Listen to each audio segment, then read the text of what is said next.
we'll answer a couple of questions that people left for us on the YouTube channel. And if you have any questions, feel free to go ahead and post them on the YouTube channel, and we'll feature some of those questions here during the Q&A section. So we had one person that just gave us a compliment about going through and explaining it. And how do we choose a topic for this episode? I don't know why I put this on there, because there was some topic that they had on there, but I didn't include it. Oh, I know what it was. It was about an auction that was coming up, and I think it was like Delaware, New Hampshire. It was one of those other areas. And what we're trying to do is we're trying to show all of the different states. I mean, there's some states that are going to be great for investing, like, Texas and Florida, places that we talk about all the time. But there's also all of these other states that have tax sales taking place where there's good opportunity and good deals picked up, just like we saw in the Delaware sale today. Yeah. One of the comments here was, please be careful with tax lien homes or homes bought at an auction, as that property may have other liens which could make you responsible to pay it off after the sale.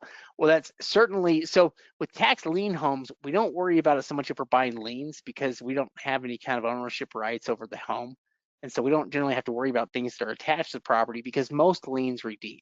But if we're talking about homes we get through some kind of a tax auction, then liens can absolutely be attached to the property. They don't necessarily get wiped out. And so that's something we always want to check for. And fortunately, it's never been easier for us to find liens against properties than it is now. We can usually find liens through online resources and through searches that we can do on past owners. If we use their names, we can usually find any liens that may have been attached to the property during their ownership of the property. And we usually find the liens, then we can figure out how much the lien amounts are and whether they change the numbers on the deal enough. But it is a really good point. It's something that if people go into it not knowing about, just believing that they're buying a house, they could easily buy something that has a whole bunch of liens. We've seen huge liens before. We've seen liens for $80,000, $100,000 before. We've seen liens that don't even make sense. So yeah, you definitely want to worry about and check for liens before you buy. Yeah, well, and part of the reason kind of included this as well is that, when we're talking about tax lien certificates, it's going to be looking at the state. So in a lot of states, we're never going to look in a state like Florida. We're not even probably going to look at Arizona or a number of different states, unless there's a big premium bidding that's involved, where you're bidding up the property, where, you may have a $5,000 tax lien, but it has a premium bid system where you could bid that. Let's say it's a $200,000 home, you could bid it up to $50,000. Now, if we're doing that type of auction, that would be the only place that we would do any real due diligence, because we're paying a higher amount and they probably have a shorter redemption period, like Maryland, for example, where you can start foreclosing in 6 months. But in most tax lien states, we wouldn't worry about it unless we were, unless it was a deed, unless we were in with one of those specific type of states. Yeah, and it relates to the question there, how are tax liens in Texas different from other states? And really, it's all about how what the state laws, determine for property tax enforcement. And in Texas, because they have more of a redemption deed system, they actually don't issue liens. There are some states that issue liens every year, but Texas, I don't think they issue liens every year, do they? If they do, they don't issue to the investors. Yeah, I mean, we've never seen one. It's kind of like tax deed states. They don't really issue liens each year. They just start the redemption period, and for the redemption period to end. And that might be depending on the state. We've seen redemption periods that are 3 years or 4 years, and essentially they just add all of that up, and then sell the property here at the end. They foreclose on it at the end and sell it. And so anything that's owed in terms of taxes is generally wrapped up in the opening bid amount, and so you don't have to worry so much about other liens, at least other taxes being owed on the property, because it's usually included in the opening bid. Yeah. The question there on the bottom was actually on the San Diego County tax sale video, and they were talking about the gap between the $890,000 sales price and the $60,000 assessment. And when we're talking about some of these type of auctions, especially in California, the assessed value isn't going to be a reflection of the market value. They're doing that as an assessment essentially using a formula that they use, and so that's not going to be the market value. So we see the biggest, the biggest change in place like California, but it can happen in other states as well. That's part of the reason we're always going to look into the market value. But California is unique for that, where you could see a property that's valued or assessed at 120,000, but the actual market value is $1 million. Yeah, it is kind of odd. It more than anything, it doesn't mean that they're paying less in taxes so much as it's just a system that they started using a while ago, and so all the numbers kind of work off of those assessment numbers.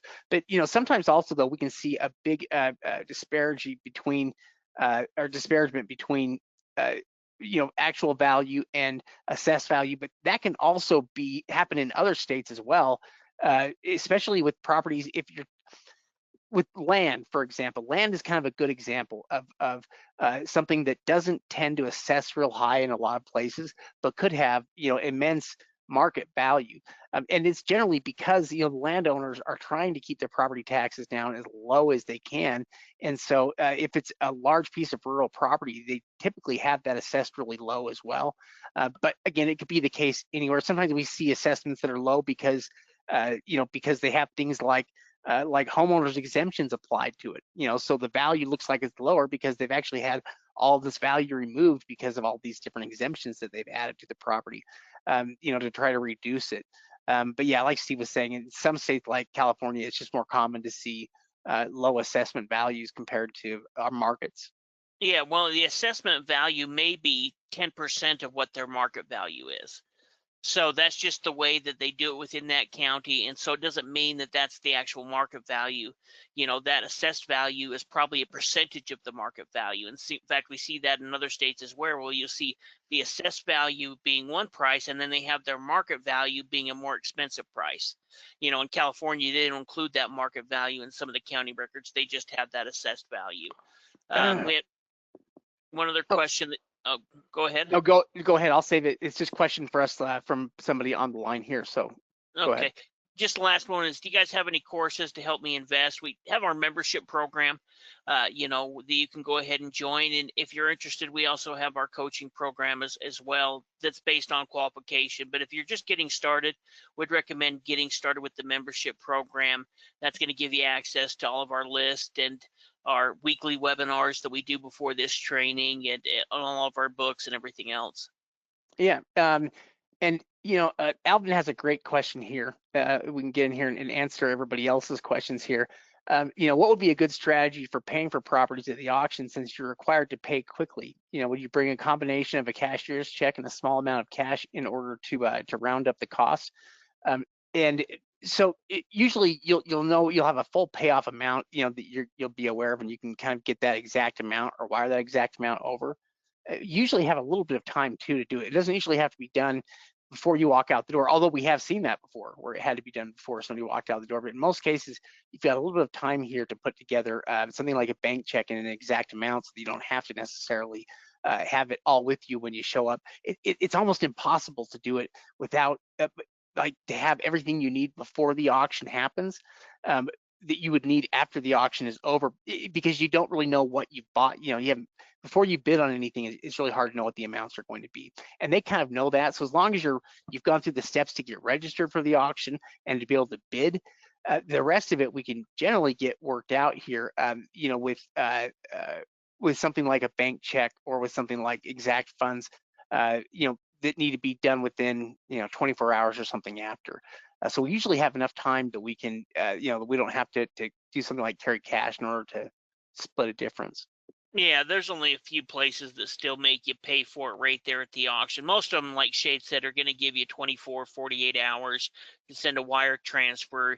You could do certified funds there at the auction. You're just going to need to check the auction, rules before attending and see what their requirements are. But most of them, like Shade said, are going to have some flexibility. But if not, then would need to consider whatever we need to do for that particular sale. So for one, we had to pay for them immediately, but we could wire over money to their account before the auction, so we didn't have to have that cash. But right there, once we bought the property, right there at the auction, you had to go back to the back room, not the back room, but the back of the hall and pay for the property right then. In that case, we had a deposit that we submitted. So just check the rules for the local area and you'll have a good idea what you need to do. Yeah, they're usually, I mean, everybody's kind of in the same boat, as in, they want to participate in the auction. They don't know exactly how much they're going to spend. And so most counties are pretty good about it. If anything, they scare you a little bit here with all of their details because they just don't want people to burn them. They've been burned so many times by people that don't pay that they're just trying to put anything in place to stop them getting burned again. But they're usually pretty reasonable. Yeah, well, and they may accept the deposit there, and then afterwards you need to submit the funds within 48 hours to their bank, and here's the wire transfer number. Yeah, yeah. Well, see, I think we've been answering questions kind of as we go here. Yeah, I think that pretty well covers it.